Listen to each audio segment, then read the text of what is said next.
I don't know which one that is. I forget. Yeah, I'm not. I forget which one's that. But Okay. And then if anybody pops in the chat, there's been some stuff that's been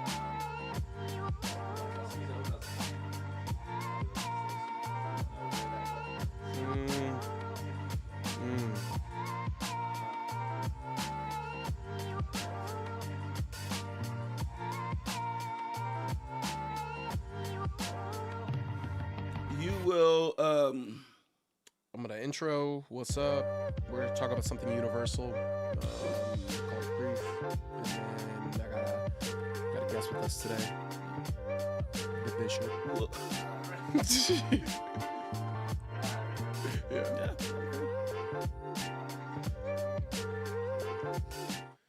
Welcome to the Living Hope podcast. So glad that you guys can join us today. We want to talk about an important topic. We want to talk about something that's universal, something that every person on this planet will experience: grief. Whether that's a loss of a loved one, whether that's a loss of a job, whether that's a loss of a dream. We want to specifically talk about grief. And so with me today, I have a special guest. I have the bishop, the pastor of pastors, the mentor of mentors, Curtis Gilbert. Let's give it up for Curtis Gilbert in the building.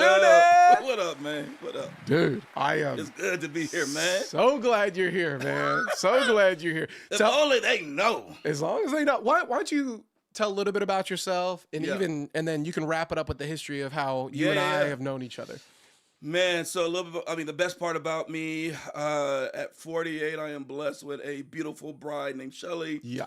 3 beautiful biracial bundle of joys, Kaden, Chase, and Kai.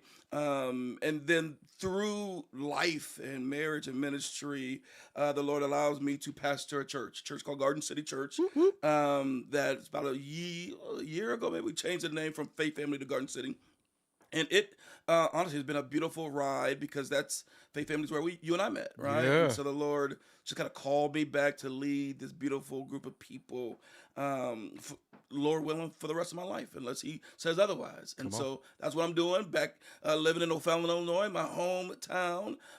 Never thought I would be back, but here I am, leading God's people in Metro East 618. 618. Oh, man. I want to just name, the beautiful thing about you, Paul, is I've known you since you was a raggedy kid. Bro. Bless the Lord. Bro, I probably wasn't even saved when you met me. Probably. I met you when you weren't. There were no probably in my memory. But here's actually what's always been true. Paul, you are, regardless, even before the Lord, obviously, I just believe that the Lord, even before someone because it embraces Him, He's already been pursuing. He's already actually been poking and illuminating and even subtly changing them, that posture of their heart to see Him when it's time. And I saw that in you, that you was crazy, energy off the charts, about sports, about a lot of other things, and prideful little dude. But then I saw the Lord collide with your life.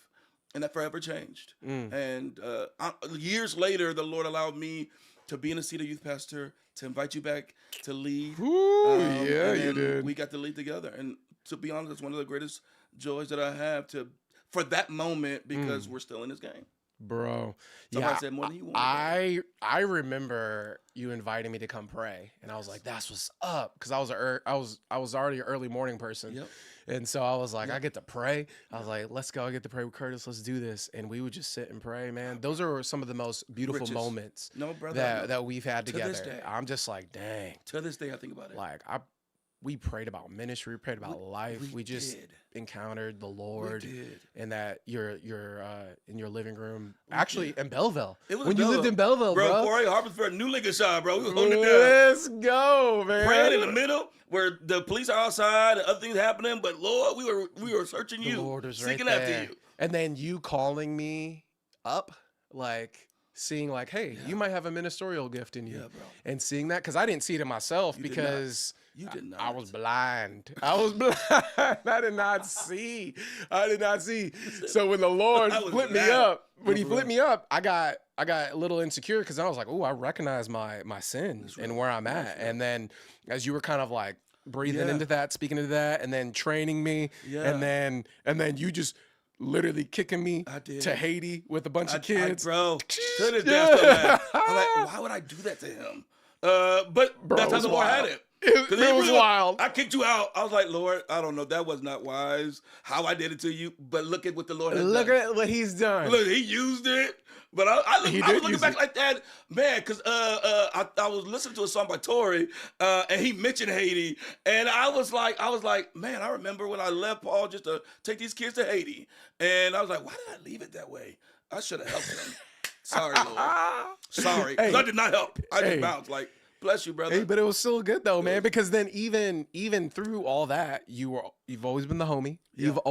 You've always had my back. You was always Always, praying bro. for me. You even helped launch Yeah. Living Hope during COVID. Yeah, bro. So when COVID was going Yeah, down, bro. we're planting churches, Yeah, still bro. in COVID. You Yeah, were bro. there and Yes. you were pushing it on Yes, up. yes, I was. Man, come on now, Oh, somebody. all day, every day, bro. and All day, every day. then now we get to be on this podcast know, bro. together. Dang. Let me quit talking. I'm take all your time. Look. Hey, like I told Jose, listen, no time frame today. We just got words. We got words today. So what we're gonna talk about is grief, and Yeah. so grief doesn't mean a lack of faith. Yeah. Grief does not mean we're weak. Actually, it reveals what or who we love. We want to help people grieve well, and then we also want to minister to each other, because I know that when I spend time with you, I feel like we're ministering to one another. Really, I feel like you're ministering to me more than I'm ministering to you. But you say it's always mutual, and so I appreciate that. And so, why don't you walk us through some areas of grief that you went through, and then I'll talk about mine, and then we'll kind of dive in from there. Yeah, man. Well, I mean, there's the reality of life. You're always kind of being bombarded with a measure of grief, but I would say it really got hit really hard with I'll call seismic grief, where the foundation of your life gets rattled, right? And that started when my father suddenly passed in 2014, and that threw me into a world that I knew was there, but I was not ready for. In fact, not only was I ready for it, I would tell you, my wife would tell you too, that if you would have asked me before then, hey, what's the one thing you are pretty much like deathly afraid of? I would have told you to lose someone close to me, to grieve someone close to me, because that sense of loss. My counselor would tell you. My counselor said, yeah, just who you are and the makeup of your life. That kind of loss causes profoundly deep wrestling and pain and bewilderment. And I knew that before then. And so when I got thrown into it, it was real. And so losing my dad, I remember being at church at the Journey, getting the call that he's being rushed to the hospital and he can't breathe.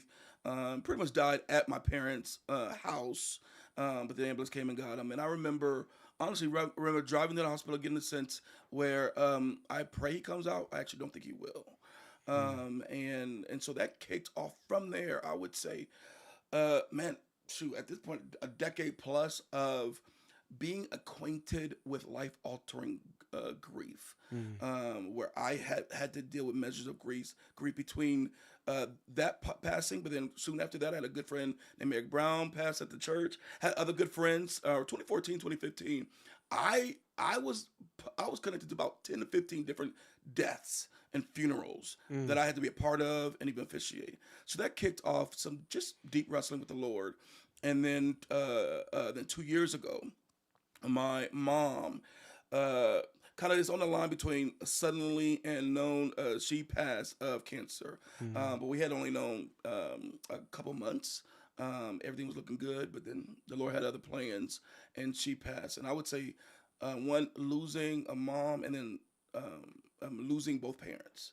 I didn't have words for. In fact, I was so grateful for friends who could see me, because I did not have words for when you are honestly considerably younger, and you do not have the next generation, it changes you. Yeah, bro. So that's what I've been walking through, trusting the Lord, having nothing but tears and joy, but yet learning how to grieve, how to bring along people to help me grieve, how to lead others in grief. And at the end of the day, it's how to, if you ask me, man, what's some of the driving thing? I think so much we rush to, man, what is the Lord teaching me? I would say the biggest thing is, what is he acquainting me with? And being acquainted with Jesus as the man of sorrows is what we're made for. We are made to know Jesus deeply. We are made to be formed in him. Come on. So beyond the things he was changing me, that was good. If you ask me what I got, it's like, man, I've been more deeply acquainted to the human sorrowful side of my Savior. And that's profoundly rich. Come on. Which I'm grateful for. But that means, to say that means I've had a lot of dark days. A lot of dark days. Actually, dark weeks and dark months. But we'll talk about that. Yeah. I think you had a second part of that question. Did I answer it? No, yeah, you answered it. You're doing great. How this came about was, I was just telling Curtis, just woke up in the middle of the morning and it just hit my mind, and I lost my brother in a traumatic way.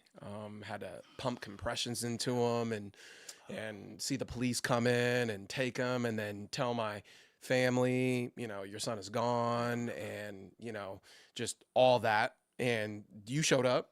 And I remember just sitting in the car, just processing through it. I was like in this zone of like immediate, I just needed to be present in the moment. For real, buddy. And then even like giving the report to the police officers, they were like a little weird because they're like, you're a little too, like you were just like in the moment. And then it took like a couple like months or weeks, and then it just, because I would always drive by my brother's house, and it just just hit me. I'm just like flooded. I'm just crying. I'm just a hot mess. I just can't control myself, and I'm not even sure what to do with all of that, And then being in ministry, this is why this conversation is important for you and I, because it's like we see people encounter death. We see people's highest high and lowest lows, bro. Yes. And we've probably been to more funerals than we can count, literally. And so. And so it's like navigating through that, seeing that, and we talk about like minister to the soul. Your mother's funeral was probably one of the most healing moments for me, buddy. Your brother People Kempton, are telling me that to this day, bro. He did, bro. I was rocked. I was just like, I needed this for my soul. This was so good. It's real. And so it's that joy and that That's sorrow You're naming and that it. why am I here? And we still grieve, but yet we still have hope, right? And so there's this album that we were talking about called We Go On by Swoop. Yep. And that bad boy. Swoop, that's a you're a burner. genius, Bro, for real. You're Next a genius. level. It's #1 album for me for grief, No, processing 100%. grief. 100%. I would say that too. He started off with I think it's J.O. I think that's the pastor down in Atlanta, and he just talks about coffee, and I love coffee, you know what I mean? The way he broke that thing off. Dude, and so I'm going to do it injustice here, but I need you to listen to it Just do later. it. Yeah. But he talks about how Preach it, dog. coffee is a fruit, and it gains the nutrients from the soil in which it is embedded in. And then when you take the coffee bean, which is a fruit, what we do is we make coffee out of it. But what we do is we mask our coffee with cream and sugar, even though most of us are lactose intolerant anyway. And we can't be. Hey, Most of us. we can't be doing that sugar. We know sugar killing us, but We know it too. We're like, let me pour it. Let me. It's It's like coffee flavored sugar. My daughter has seen me drink so much coffee that she's convinced she likes coffee now. And I'll just see her put the scoops of sugar up in that mug, like, and just ready. a liter of milk out here. I'm just like, So That's real. But that coffee, the coffee, the cream, and the sugar and the cream mask the taste of the coffee, which is bitter. And yet, if you really lean into it, it has sweetnesses on the other end. And what they were leaning in on is grief is like coffee. It's bitter in the front end, but if you're willing to lean into it, it has subtle sweetnesses in the back end. Can you talk to me a little bit about that? Like, how have you experienced that with people? How have you experienced that for yourself, where it's bitter in the front end and then the subtle sweetnesses in the back end? Man, bro. Lord. First of all, you did justice to that conversation. And we got to just, the way J.O. tells, like his voice, you'd be like, Bruh. you should just read books. All Just day. read me all my audio Literally books. all of them. So, but It's true. It's true. man, I appreciate that because I have always sought to, when I became a Christian, man, I didn't become a Christian to be a good and safe person. I didn't become a Christian to actually even attend church.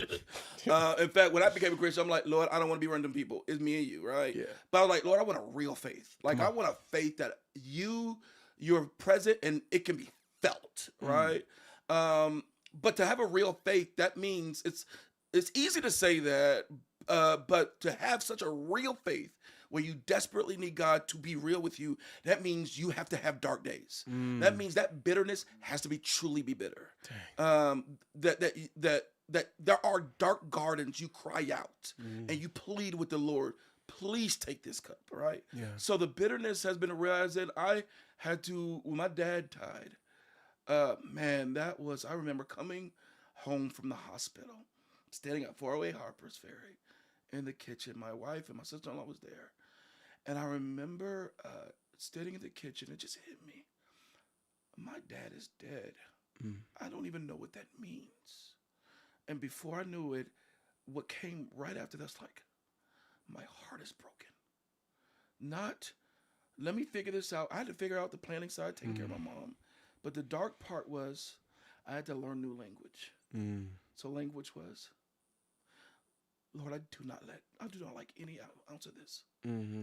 Lord, I am not even just saying this broke my heart. I'm saying, Lord, you broke my heart. You broke my heart. I'm not letting go of you. But we have to have really honest conversations. Yeah, bro. And this is when he reintroduced you to the book of Psalms. Like, Come on now, reintroduces. somebody. So the darkness really is, I think, here's my personality. Not everybody struggles with this. My personality is, I don't mind honesty. I don't like being a victim, and I do like being weak. So I fight against saying anything that leaves me at the feet of weakness. But darkness means you have to admit there is nothing in me but Jesus. The sweetness on the other side is when you walk with him and you have very honest talks through the valley of the shadow of death. The valley of shadow of death or the valley of death that you walk.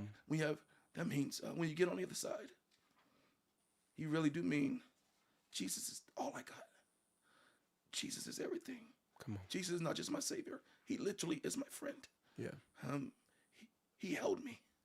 He allowed me to say things to him.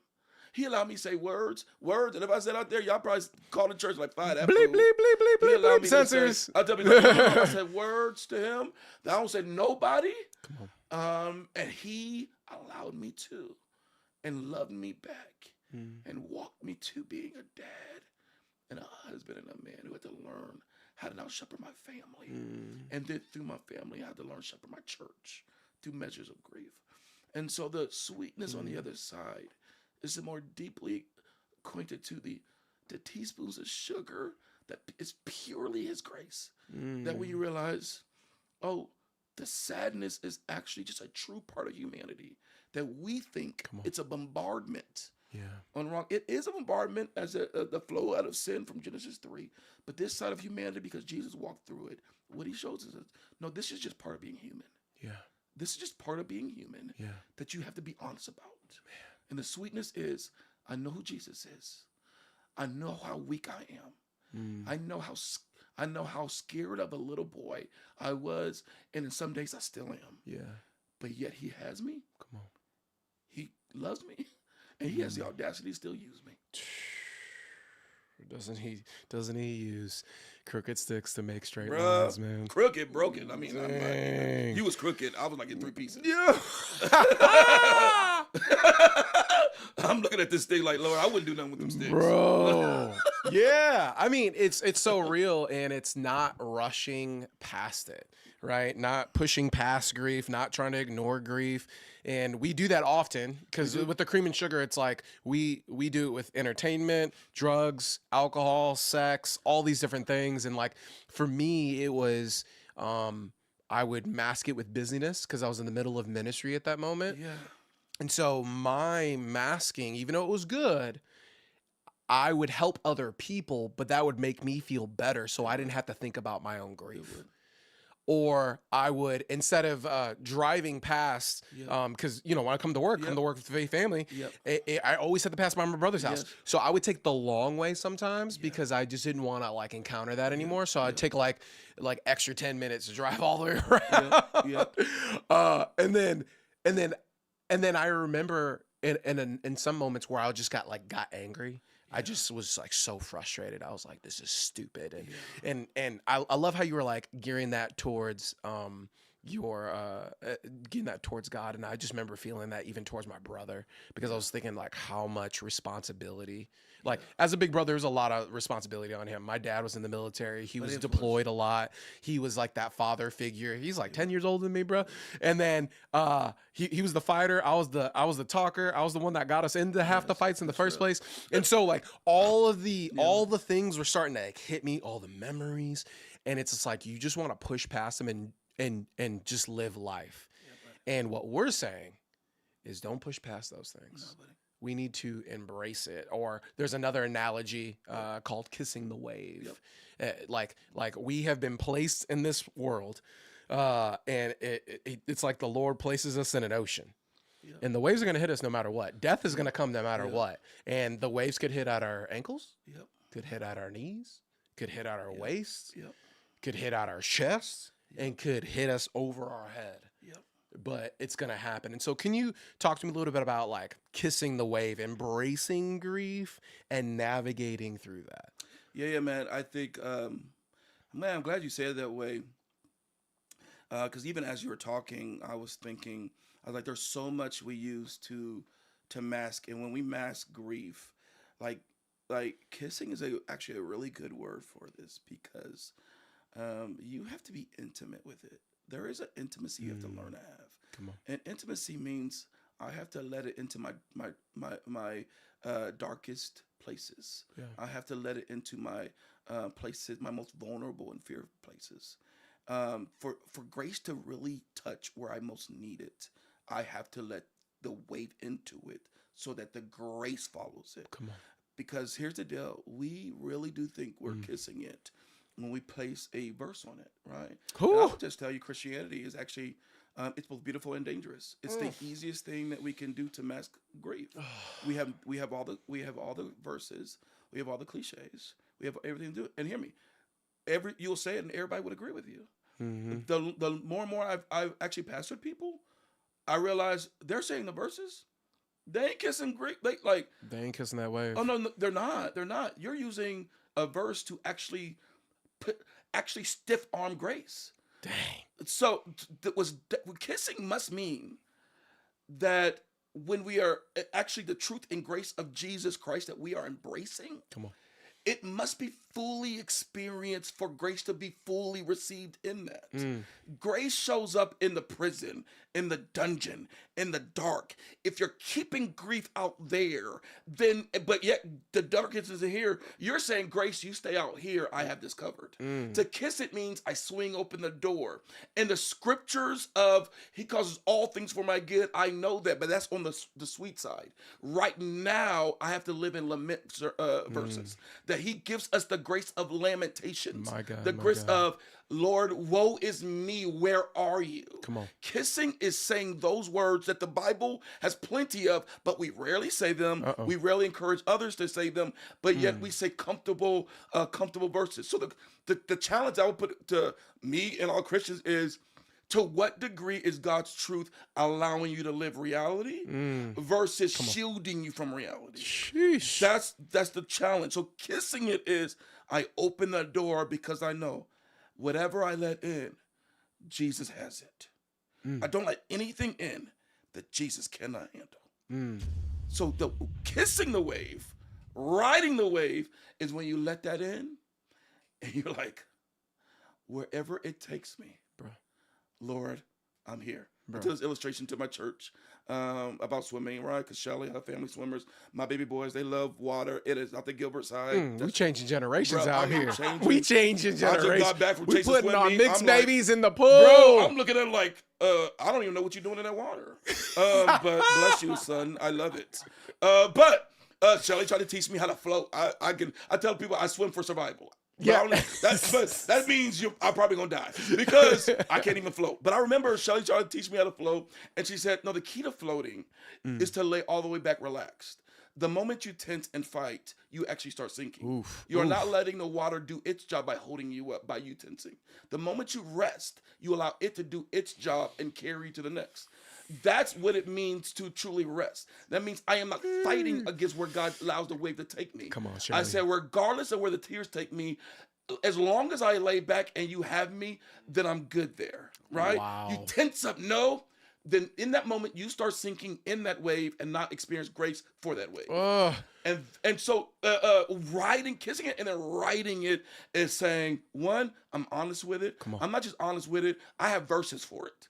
Two, I also have verses on the sweet side that keeps me balanced. You have to live in a tension. Yep. Lament and hope has to live in tension. Yep. We hope with grief. We don't hope outside of grief. We don't grieve without hope. You live in tension. Come on. So the truth has to keep us balanced in tension, but that means I feel as deeply as it is and have as hope as high as Jesus is. And in that moment, I just lay back. And the daily prayer is, Lord, whatever this day looks like, I'm living, I'm floating on this wave.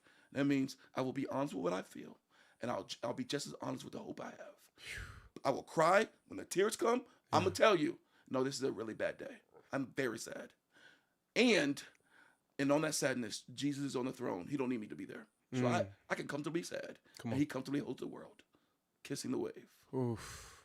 Oh, so good, dude. What would you speak into for those that, like, you know, when you look at someone who's grieving, you almost don't know what to do? Yep. It's just so weird. It's awkward. What do I say? Not say? Can you speak into that? What are some things that we should do or not do when it comes to people that that have encountered us when we're grieving and they know we're grieving or they're grieving? Like, what's the proper etiquette? Man, I had to learn this because I'm a fixer. I love fixing something. I love being Black Panther. I want to be everybody's Black Panther. Wakanda forever. And so for real, and my wife knows that, and but that's part of being honest. I have to admit, I am actually the opposite of Black Panther. I am soft koala. I'm not that. Just gotta be honest. So sorry, I got this like Wakanda thing happening in my mind, and then I have the Lion King. Yeah. I got Timon and Pumbaa. That's it. That's the world we live in, bro. But so here's what I learned. One, man, I learned the grace. There are practices and grace. There are grace and practices that sometimes we don't actually give the right weight to it. So there is the grace of presence, as in the physical presence of a loving person without words actually ministers just as much as words, if not more. And so what I've learned is we rush in to figure out what to do. That's actually not a bad question. That's a really legit question. I think we have to be careful because everyone, pastors, everybody, we rush in trying to figure out what to do. And sometimes if we're honest, we're trying to figure out what to do because I'm not comfortable with what you're bringing me. I'm just not comfortable with it. Like, I got to sit here and look at you cry. And I just look at you. No. That's what we feel. Yeah. So you have to be honest about your discomfort. And half of caring for people who grieve is to be honest with, I'm scared. Yeah. I actually don't want to sit in your pain. Yeah. All right. So the ministry of Jesus. There are so many times if you walk through the ministry of Jesus, the way he approaches people is so different.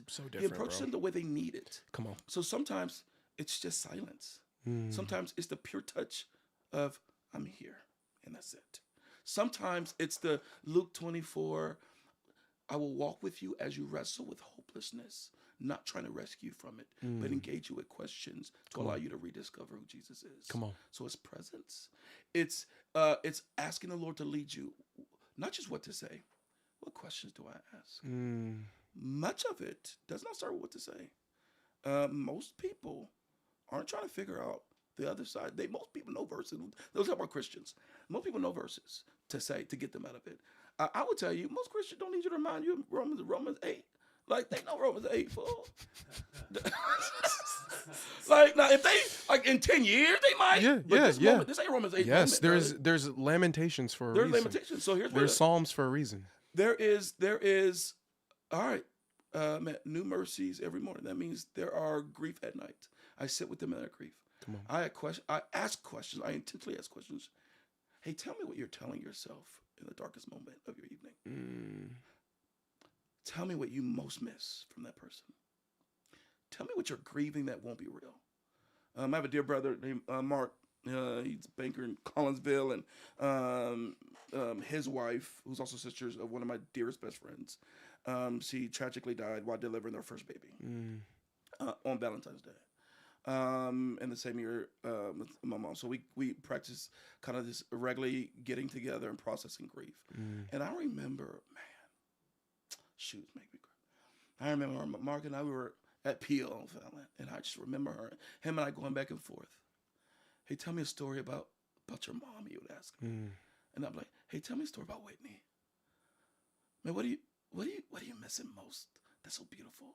Come on. And so part of it is learning spirit-led and good questions. That's so good, dude. Part of it is I actually think Christian community needs to aggressively learn how to be community. Yeah. I think we come in thinking we know just because you have a friend. That's not true. You have to read scripture. You have to read the runouts. You have to ask the Lord. The ministry of community is a Christian ministry that we should always ask the Lord, grow me in that. Yeah. So that means grow me in being led by you, asking questions like you, and then knowing how to move. It's also, so I can keep going, but there's questions. Then there are, I'm not trying to rescue you from a theological conundrum. What are practical things I can do to make your day lighter? Yeah. And not only what are practical, actually, don't tell me what you need. Here's what I'm going to do tomorrow. I'm going to drop this off at your doorstep. Boom. I'm going to drop a Starbucks, Come on. a bag of food, some cleaning supplies. You do it as you need, when you need it. Actually, on Tuesday, I'm going to be at your mom's house to clean. You tell me what you need cleaned. There's a list that I'm ready to do for you. It's stepping into this comfort of serving them without asking them to carry the burden of helping you figure that out. Yep. It's so many measures of that I just think we are aggressively have to learn.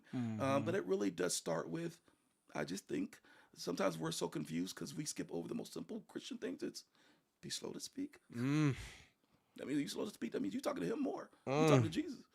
So like you shut your mouth and you ask him, Lord, when do I speak? And you literally feel the pain all the way up in your throat because you really want to say something. And you really don't want to sit there with them. And you have to swallow that. That's your ministry to give.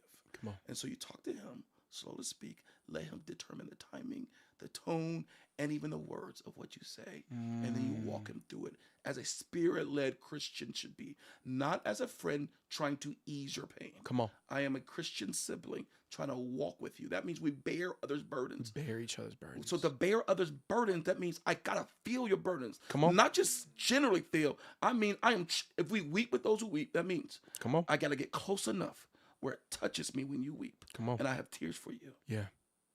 Absolutely. No. That's there's so much in there, and I love like the thought process of like asking good questions and like processing through that. Like, what are some beautiful memories that you have? Like think about like ways that they have impacted you. Yes. Think about ways you want to grow. Yes. They have shown you ways in how you can grow. You might see 100%. them as negative, like, wow, that person was horrible. Okay, well, how could you be better? Literally. Or how could you grow? Or man, that hard work, that attitude was right where it needed to be. Like, how can I grow in that? And so what we're saying is kissing the wave is or is resting in the fact that the Lord is going to take us where he needs to take us.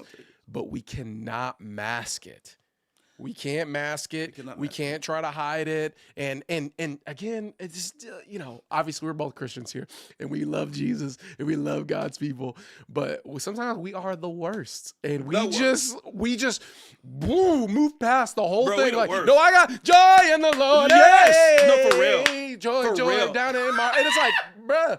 We Like do. that is not like, the God, right. read your Bible. It is That's- not the right time right now. Like It's not, read man. the room. Read like it is. It's just not wise, man. I really. And so it's slow. It's slow, It's and slow. that and that's a reason why a lot of us don't like it. Like including myself. Like it's slow, and there's not a deadline. Yep. There's no finish line. There is none. There is And you none. just think, oh, when is this gonna go away? Nope. When is this gonna just be better? When they go feel better. No, Nope. that's not. That's the not conversation you it. have. That's a wrong thought That process to literally is the have. wrong. Oh, Yeah. how can I just move on to the next no, thing? no. It's just like, bro, we forget what it's like to be, and I know we are human, but to be fully human. Like we try to be things that we're not. We try to mask things and be things that we simply aren't. It's like this social media culture. We try to be these things to other people. Yeah. And it's just like the best thing you could do for yourself is be authentic with God and authentic with That's real, yourself. bro. But a lot of us were scared, right? We're scared. We don't know how to do that. That's why there's good Christian counselors. There's good pastors. There's good. There should be a good body of Christ 100%. that you don't need a title to be present with At all. somebody. Nope, you do You're not. like you just show up. Yep. Like you take initiative. Yep. Like you've been friends with them for this long. You figure out what their favorite snack real. is. That's you bring that real, Starbucks brother. or whatever that is, That's and real, just brother. be with them. Like that ministry goes so far for people. Yeah. And I remember someone said, well, I'm bothering everybody because I am just so sad. I don't know what to do with my sadness. What would you say to that person? Like they're just grieving. They either they miscarried a child or they lost their mother, or like what would you speak to that? Like I just feel like I'm bothering a bunch of people because I'm always sad. Man, that is there's such a unique weight when you feel like you are we love the idea of bearing each other's burdens. We do not want to be the one to bring the burdens. And it really it's vulnerable when you feel like I'm the one bringing the heart. Here's what I would say to my brothers and sisters. So one, I think when anything I say, I need to amplify the slow ministry of walking with Jesus. Come on. Because anything we say, people will be tempted to take and run. I said, everything we're talking about only works with the slow. That's why Sabbathing is good. Come on. We have to go back to the early days of how they walked with Jesus. Slowly, with messiness, because this thing is not discovered fast. And this thing is not processed too fast. So I'll start there. Now I'll answer this. Man, one, to that brother and sister who's feeling that. One, I would say I would invite them, and I would invite them as I'm challenging Christians who are not walking through that to embrace the grace of discomfort to bear the burdens. I would encourage them to embrace the grace of discomfort to be the burden, and I do mean that. You being the burden is actually not bad. You bringing a broken heart actually is not failure. When we tell ourselves, I don't want to bring sadness, actually, your sadness is a gift. It actually makes community real. Come on. Now, I tell people, I said, there are some people, they're uncomfortable with that because they're not made to walk with you in that intimate place. And so what I tell you, you go everywhere, global, McDonald's, and be like, no, don't do that. But the Lord will bring you to community where if they're really Jesus-saturated communities should say, hey, we're not just wanting your burdens, we're asking for them. We need you to know we are formed by you bringing your broken heart. Come on. You are formed by me bearing it with you. It takes both of us. So one part of your journey towards healing is just to say that to trusted people. Come on. To call them and say, I really want to hang, but all I got is lament words. Can I still come? And hear people say, yes, you can. Let's go. With all that you bring. Oh. I'm not needing you to be better. Yep. I'm not needing you to get it together. You can bring them all. And if it takes a long time, it just takes a long time. Yeah. You bring them. Now, you have to have friends who comfort you in that.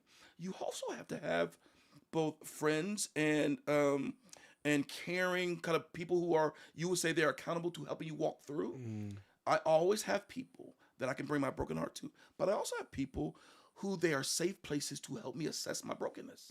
So I ask questions of my brokenness. Yeah. Am I responding to it well? Not for convenience of Christians, just because I know Come on. every Christian has every blessing has a backside. Yep. So, however we're talking about, however you're processing, the way you're bent to processing is both beautiful and it has a backside.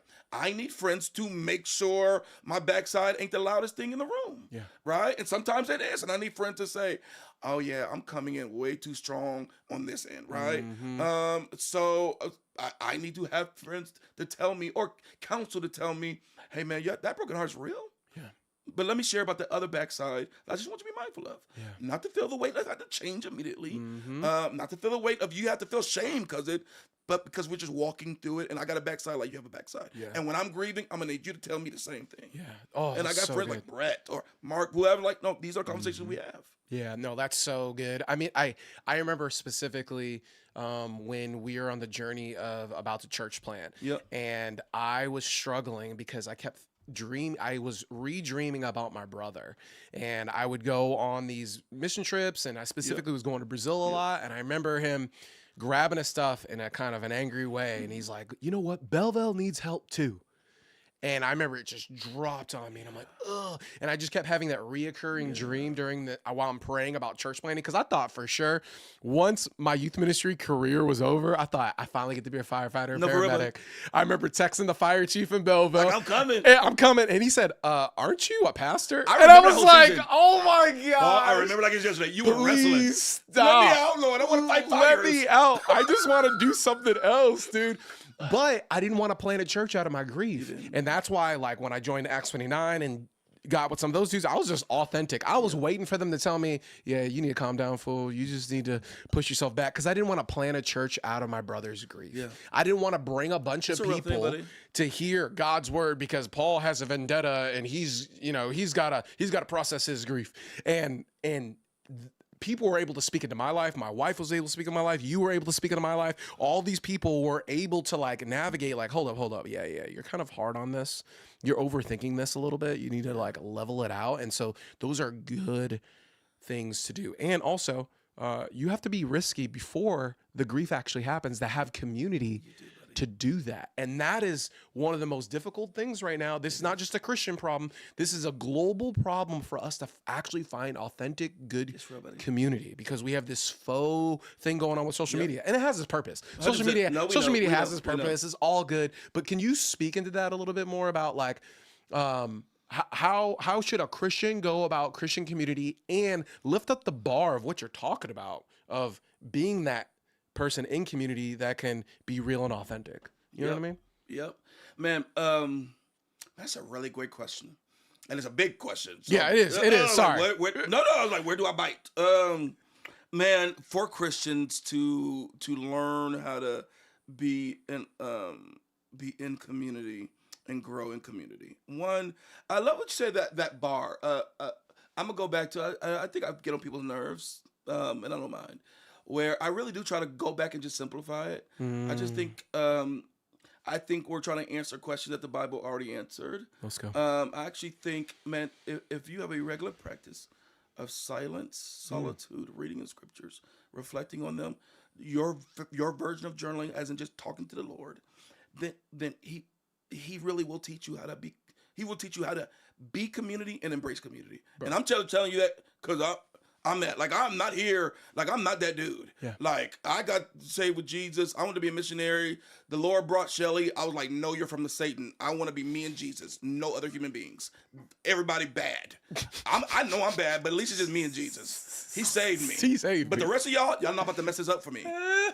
So I'm like, no. I'm like the epitome of I don't need enough. In fact, I tell you, like, no, the mantra of my whole life before Jesus is I will never feel anything for another human being, and I'll never need a human being. I decided that was my life.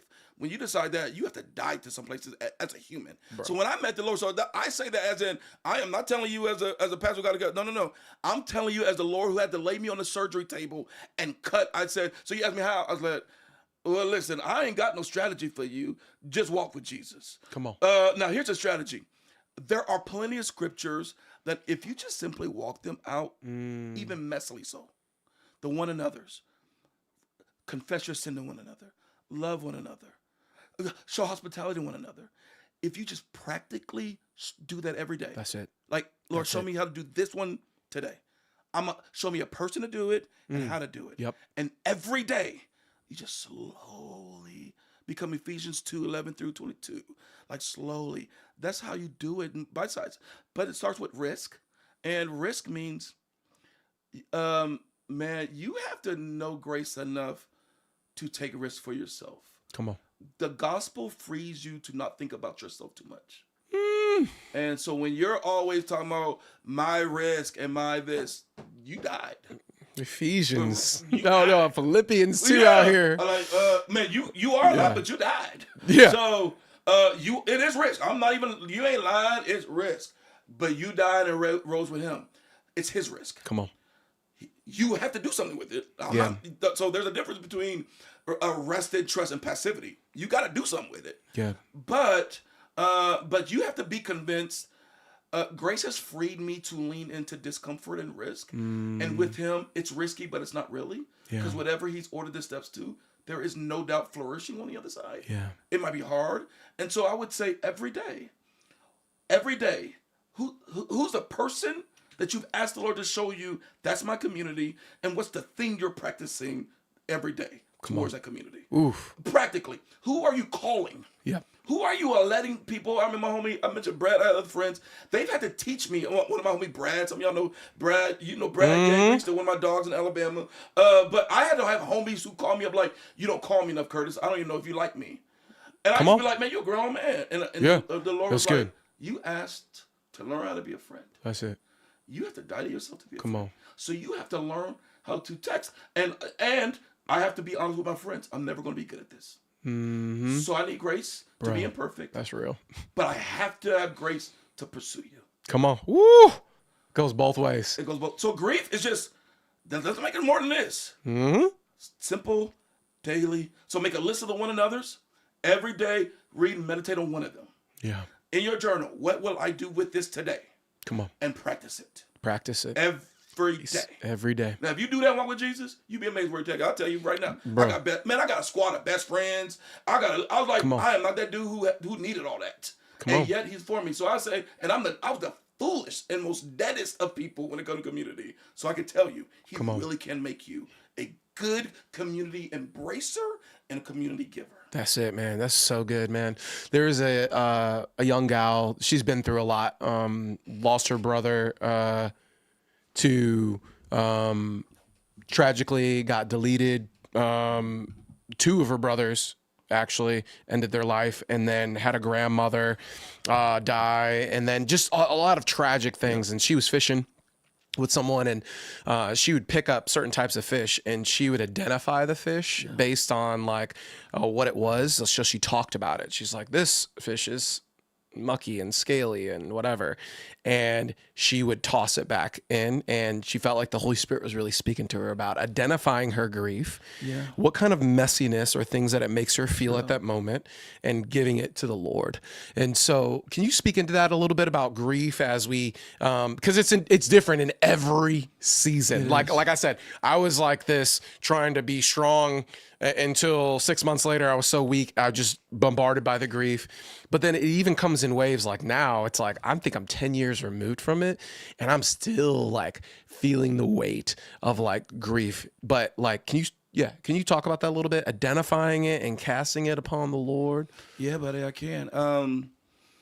Man, as you talk, I keep really thinking about a specific area of grief that kicked off in 2020 when my dear brother Darren, who was the founding pastor of my last church, committed suicide, and that rocked me and my church profoundly. So, in ways that I'm still coming to terms with. I think about it because in that moment I had to, in the middle of COVID, then George Floyd, and then Darren's passing, have to process. I remember preaching a message to our church, and when I got done, I collapsed. I had brothers, my homie Tim, Brett, they caught me and collapsed. And that kicked off years, all the way to this day, of regularly going back and wrestling with the pain of that loss, where I wish he was today. What his loss hit me with back then, what I still wrestle with not having, because he was just a good brother who we had to walk through so much, heal so much, but a good cheerleader for me in ministry. And so every season of ministry, I'm reminded of how he's not here. And I remember I just literally last week was looking at old text messages and it just hit me like how much he would just refer to me as pastor. Told you you're the bishop, yeah. bro. I told you you're the bishop. And it hit me how much, it hit me again. Man, I miss him. That rocked me. Yeah. And every day, the regularly casting the care back onto him is, it's the same thing every day. Even when it first happened, being honest with how it feels, put words to it. And when I say put words to it, as in put words to not simply I'm sad. Put words to add other words to it. Right. One of the ways that I disciple my sons is through what's called a feelings wheel. And my oldest Caden, I have him journal every day, and he has to pick 2 or 3 words of feelings, and he has to respond in detail where he's experienced that. And the reason why I do that is because I still have a hard time, and people and men have a hard time putting words to real feelings. Yeah. And so there are tools available to us. And so I would encourage you, like, no, when you're sad, find 3 other words to add to it that kind of gives air for it to breathe. So good, brother. Find another word that adds, I'm not just sad or angry, I'm this. When you do that, it gives air for it to breathe. New grace for that area, right? And then you're casting it onto the Lord. That means casting it doesn't mean it's gone from me feeling it. It means I give it to trust him with it. Come on. And so I feel it, I find words, and the process is, Lord, I lay it at your feet. Come on. I lay it at your feet. I can feel it, but it's not my foundation. Yeah. I can feel it, but it does not define me. Come on. I cast it back every day, being honest. And over time, you just realize the sting of grief doesn't disappear. No. The acuteness begins to lower, and then the moments begin to spread out. That's how you know you're regularly casting it. Yep. When the acuteness numbs a little bit, and the moments of those things slowly start to spread out. Yeah. And that's how I cast regularly, and how I know I'm actively casting it on a regular basis. Yeah. Yeah. Hope that's helpful. No, that is that. I wish we could show the emotional wheel right here, because it is powerful to see all the words really to bring out to where you feel. So what the scripture says, like confess. Yep. Confess, like share it, identify it, let it out. And like half the time I have a problem or issue, I just need to confess it. That's why when you said just come to my couch, you were talking about just come to your couch in your office. I'm like, yep, I just need to need a confessional booth. It's real, bro. Okay. And I just need to that's it. Just say it. And then I feel better. It's real. Most of the time I feel better when I'm willing to identify something and just confess it. And I'm like, oh, that's all I needed. Yep. I just needed, like, poor Jose. I'm so emotional. And he is so. You are rightly emotional. I am right. Thank you. I am rightly emotional. Thank you. And because he's known me for so many years. Yeah. And he'll just be like, why you do that to yourself? Yep. You need a friend like that. Why do you beat up yourself? Thank you. Because I'll just like talk about whatever the negative point of me is. And it's like, that's not even 100%. Like, why do you even You are rightly emotional, and he is a right brother to say, I love your emotions. Now be quiet. Yep. No, literally. Well, you said truth 2 minutes ago. You now saying lies. Shut up. Shut up. Yeah. And jumping into that. You need a homie to say that. You need that. You crossed over the backside. Yes. Yep. Can we pivot towards we talked a little bit about it, but I wanted to kind of like begin to land the plane a little bit in like healthy habits, practical healthy habits that we can kind of add to the conversation. We've already said it, so it may be like a summary of like, eating. It's real, buddy. Walking outside. It's real. Exercising. Man, flat out. I remember. So do you got I remember preaching. It wasn't even on Grieve, but it's in the neighborhood. We were talking about mental health. I preached both a journey and I think I preached it. So being back at Garden City, But the story of Elijah when he goes, runs away, Jezebel, and as he is processing this, and the Lord is kind of easing him on to hearing the still small voice. Man, notice some of the practical things that are happening. Bro. He takes a nap. Yes, he the does. angel feeds him. Right? And I remember just like sometimes you need a salad. Like flat out, Bro. you need sun on your skin, Yes. a salad, and a walk around the. No, and I'm not. People like no, that's not exaggeration. Your whole life, your whole life will reset with a good walk around the block. Yep. Sun kissing. I say it this way to my sons: you gotta let the sun kiss your skin regularly for you to experience the fullness of what it means to be human with Jesus. Come on. So let the sun kiss you. Eat. Now, listen. Enjoy good food. Sometimes that's sweet, sometimes not. But you need good salad and vegetables. Come on. Amen. I really do. I was like, Amen. you ain't ate enough broccoli. Amen. You ate honey buns and not a salad in 2 weeks. That's why you mad. That Flat out. you need some greens in your Literally. life. You need some fiber. I will make you a pot of collard greens. We'll leave out unhealthy meat, but we will get it moving. Come on. But then, and that's where there's practical graces. Yeah. And some of the practical things is, I would say laughter. I would say celebration, bro. right? That's good. Ortberg, Arthur Ortberg. You know, you have Dallas Willard, John Mark Comer that talks about just discipleship and rhythms, and they all kind of pull out something. But I really love how Ortberg talks about celebration and how practice of Christianity is finding opportunity and give yourself opportunities and give yourself 2 opportunities to celebrate and I would add laugh.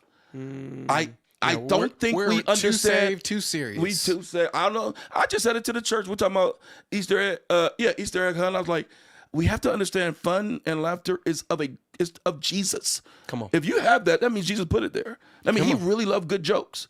Come on. He loved a good practical joke. Come on. Right? Like I he love loved it. a good laughter. Yeah. Like 'cause if you have it and it feels so alive, any of us know there's a good laugh where you feel like I feel like I'm in heaven when I laughed.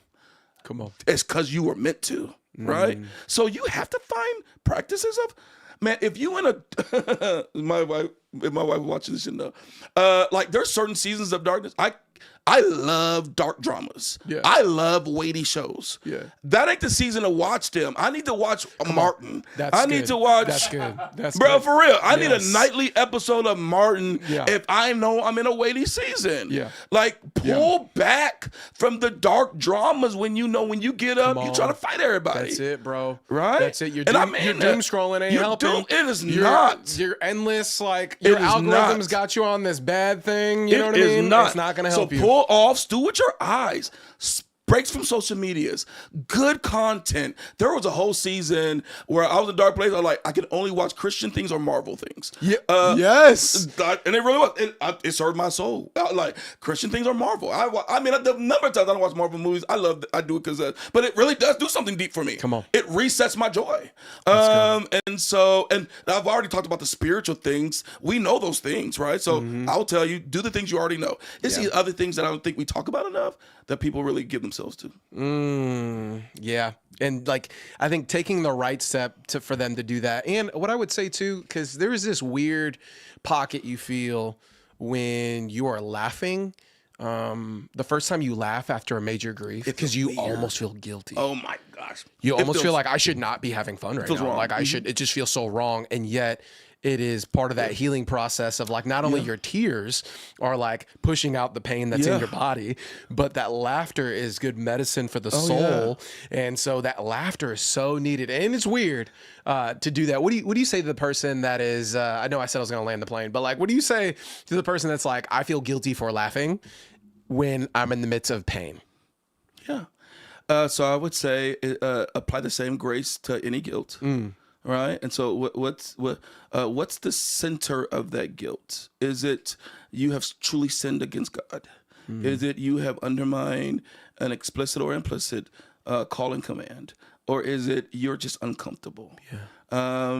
And if it truly is a sin, repent of that. Come on. And there's grace for that. That's so and if good. it's less than a sin, there's grace for that. Go back to the same gospel. Rehearse the gospel. The Lord rescued us to live eternally with him, to experience the fullness of life with him, not just in heaven, but now and in heaven. Eternal life started now. So I am meant to experience the fullness of life, including the unhealthy tension of laughter and grief. Come on. And so I would encourage you to, when you're in that cycle of I feel bad, one, have someone that you could talk to so that you're not talking to yourself. Come on. Most often in those times, you can't talk yourself out of your own guilt. So you need a friend that will say, hey, tell me what you're feeling. Okay, grace upon grace. Now go laugh. Yeah. Right? And you just need to say it out loud, and a friend that says, no, laugh. That's real funny. Right? And so I would say there's much of guilt, that guilt is not from the Lord. We have to, we have to have spirit-led eyes to discern, what are we carrying? I just don't think we're too comfortable trusting ourselves. Just because you had that thought don't mean that was the thought to have. Yep. Just because you had the thought doesn't mean you should believe it. Yep. And so I really was even thinking this when I said it patterns. What I didn't hit was a core thing. It's like, no, I got a counselor I've been with for 15 years, right? Jesus in therapy. That's what I got, right? Amen. And I was like, and part of it is I needed another voice who could apply the gospel in deep ways, so I can say things out loud, and he can say, "Why would you say that? That ain't even no close. We're close to be the gospel you believe." Oh yeah, you're right. So that's another practice, but another way to help those who feel guilty is challenge your thoughts through the gospel. That is so good. Yes, sir. Yes. And embrace. Now hear me. Challenge your thoughts. And embrace it. the journey back to normal. Yes. And when I say the journey back to normal, as in normal will not be normal as it was before. Right. But normal is you can laugh again. You can It laugh is a hard journey. So be patient with yourself. Yeah.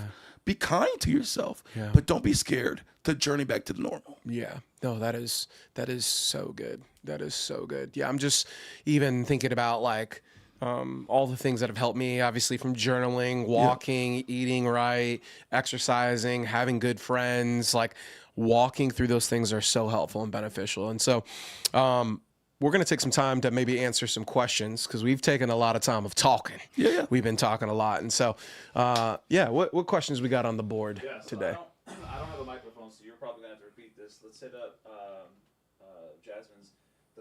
It's a two-part, or it's two different questions, so we'll do one.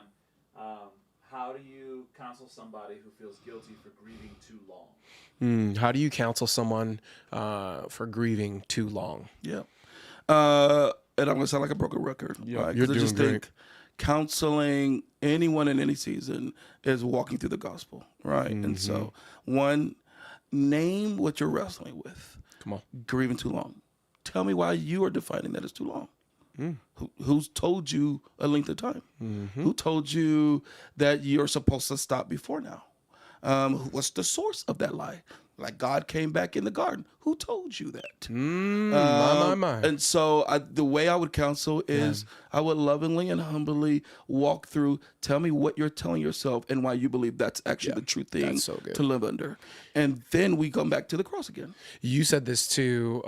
This is my own words interpretation of it, but your feelings are a gauge, not a guide. 100%. Like they do not have the driver's seat. They do not. They can be in the passenger seat. Like the Lord has given us these emotions, so it's not like inherently bad, but it's like not letting them drive us 100%. to like, because you even said it like, who told you this is too long? Oh yeah. Like why is that actually true? Yep. And so yeah, I don't talk about length of time. I really do think, as I've sat in grief and counsel people, I think length of time is a conversation we need to really pull back from.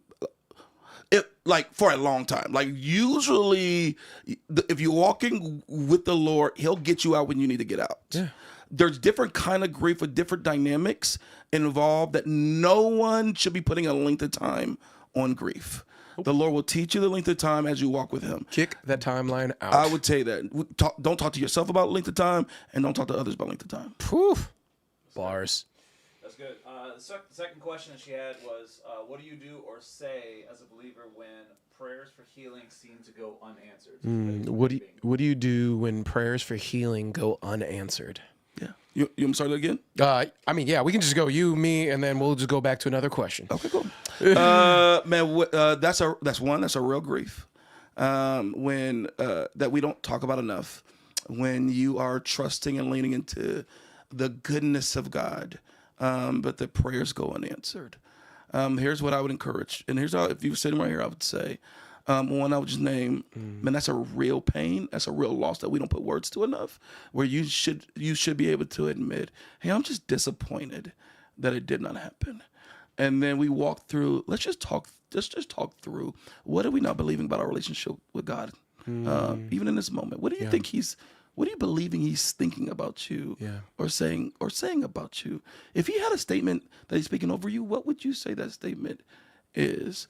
And sometimes when we go in these long seasons of deep disappointment, we will actually begin to put words into God's mouth, and he must be saying this about me or believing this about me. He must be viewing me in these ways. And I would say the journey towards that, one, I'm not here to rescue you. That's another grief that takes time.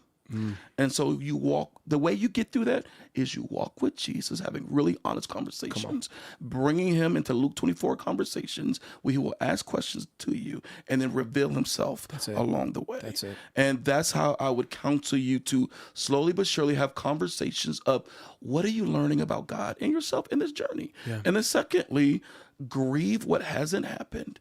But I do fundamentally believe that ask the Lord, am I to keep believing for this? And I just tell people, hey, if there's breath in your body, keep praying. Keep praying. But the prayer cannot now color God in a different way. He's a loving father who knows good for you. Whatever comes out of his hands. So you don't pray to make that real. That's already real. It's already real. You pray that whether he answers or not, you know he has you. And I found a lot of times that the healing was coming in ways I didn't expect it to. So you better preach it. Missed it.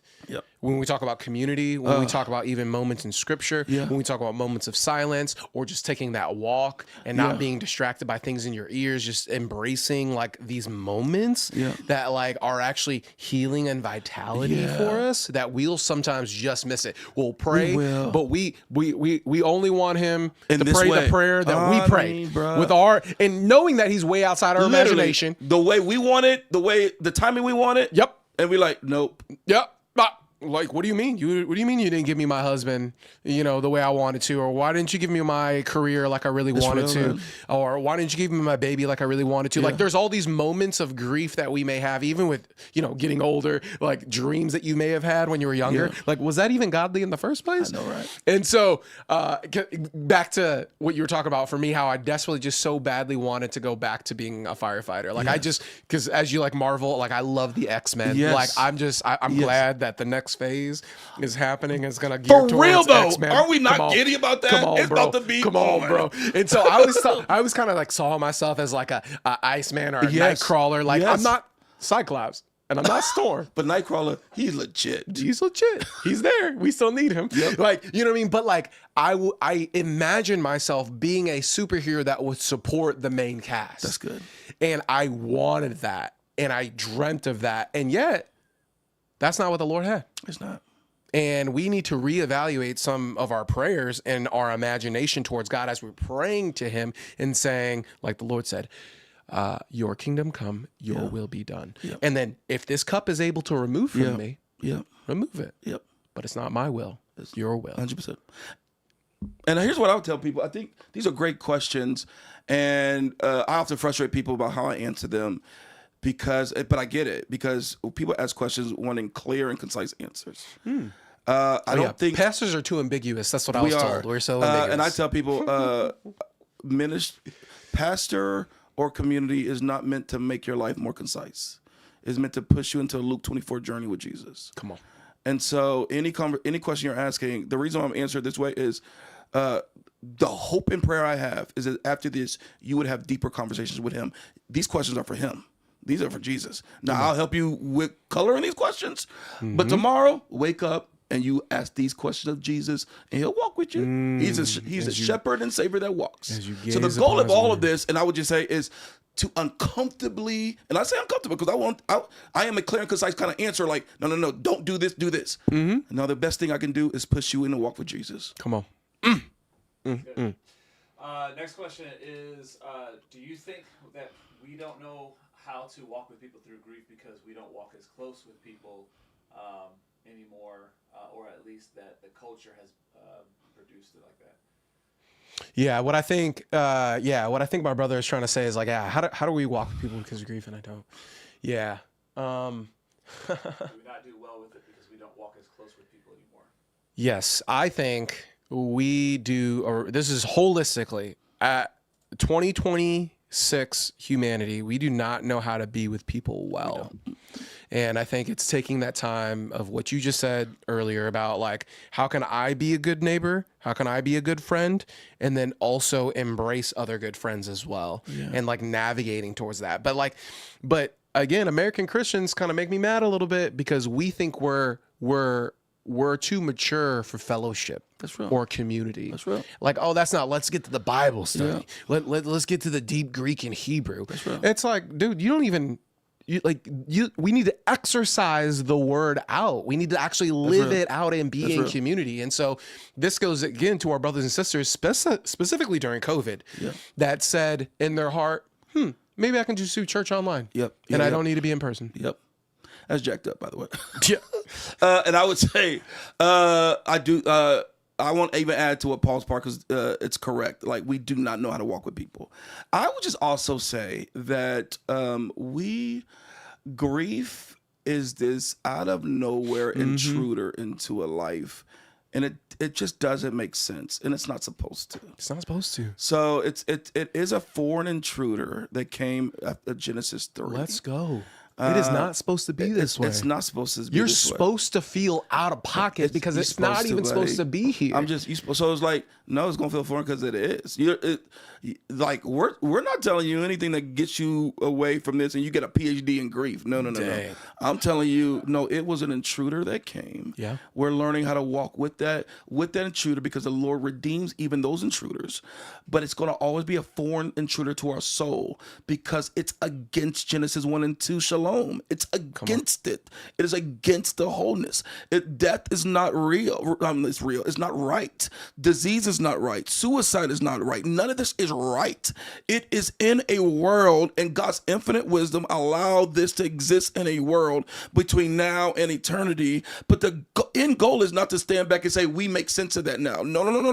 It is a Genesis 3 intruder that the Lord is giving us spiritual wisdom and resources to endure with, to redeem, to walk in a way that ministers to people through that lens, but to not sit back and say, we got it, we're good with it. Oh no, bro. You should never say that. You should never say that. We should look forward to eternity. And if you are saying that, you're fooling yourself. Yes. And you're not grieving properly. 100%. I mean, if it say no more tears in Revelation, what you think is what they think it means? Yeah. It's saying the tears were of something that shouldn't have been. I am wiping them away. Come on. In Revelation 21. I am wiping them away to redeem you, not even to the Garden of Eden, but to the redeemed new city, right? Garden City, you better get it, somebody. Don't have me run. Don't have me run. You better get it, somebody. A do new not do this, heaven, Paul. a Do new not do earth together.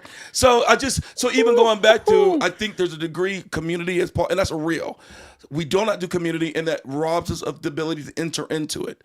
But also, we have to admit it's uncomfortable because it is. It is.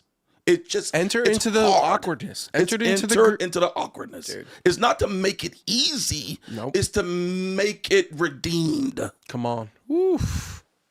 Make it redeemed. Man. This has been a good time. We're going to have to run this back. Can y'all tell Paul to do this again with me? He don't be asking me enough. And he's my little brother. I'm like, Paul, what I tell you? What tell you? Like, oh, bro, say less. I'm there. Like, bro, when you ask me, I'm halfway to a yes. Just tell me what you want. Just tell me what you want. So this is what we're going to do. If you can put in the comment section, what next topic do you want us to discuss and talk about? Yeah. And for those that are watching, they don't know anything about Garden City. Can you tell us where to find you and all that good stuff? But yes, you can find me at 704 North Greenmount. But I would say biggest thing is, man, one, if you have a home church, you can find me. I'm in the same kingdom you in. And so Living Hope, whatever, man. I would say the biggest thing is not find me, find yourself rooted in where God has you, and rooted in a way that builds up the kingdom in the Metro East, because it requires Living Hope, Christ Church, Cornerstone, Garden City, and all of us. But I would say find me on social media, but I don't really be doing nothing. He don't be find doing me nothing. at 704 North Greenmount. just because you want to visit, but don't mean I'm gonna do anything else too. All right. He's gonna point you to Jesus. Anybody knows me? Like, I just rock with my people. That's where you'll find me. That's it, man. Yeah, it's been a great pleasure, and thank you for your ministry. Thank you for loving your wife and your children and your church so well. Thank you for loving ragtag dudes like us and pointing us to Jesus. And yeah, we are thankful for the ministry that God has allowed you to have to impact us. And what we're hoping is that this whole St. Clair County and the rest of the world would know Jesus. Well, I'm thankful for y'all because I just think, thank you. I really do praise the Lord for the honor to pour out. But the reason why I'm so proud of you and Jose and other young brothers is because you stewarded it. You received it. And through bumps, bruises, success and failures, you stewarded it. I will forever be grateful and at your feet to serve you because you really do want the Lord's glory and to serve people well. So thank y'all for being men of God who seek to steward what the Lord provides. Dang. That's good, man. Catch us on the next one, y'all. Peace.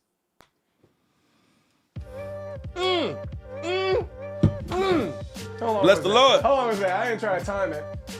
Only an hour, That was- 16 minutes? That was fun. Yeah, that's not too bad. Why that's not too bad? I don't know what's good. I mean, yeah, I usually try to edit it in an hour. Oh, okay. Not that you got that. Dude, thank you so much, bro. I love it. Thank y'all. It's fun. Y'all just say, hey, just come talk. Okay. I can do that. We're doing it. That's all I kept like just blabbering on off.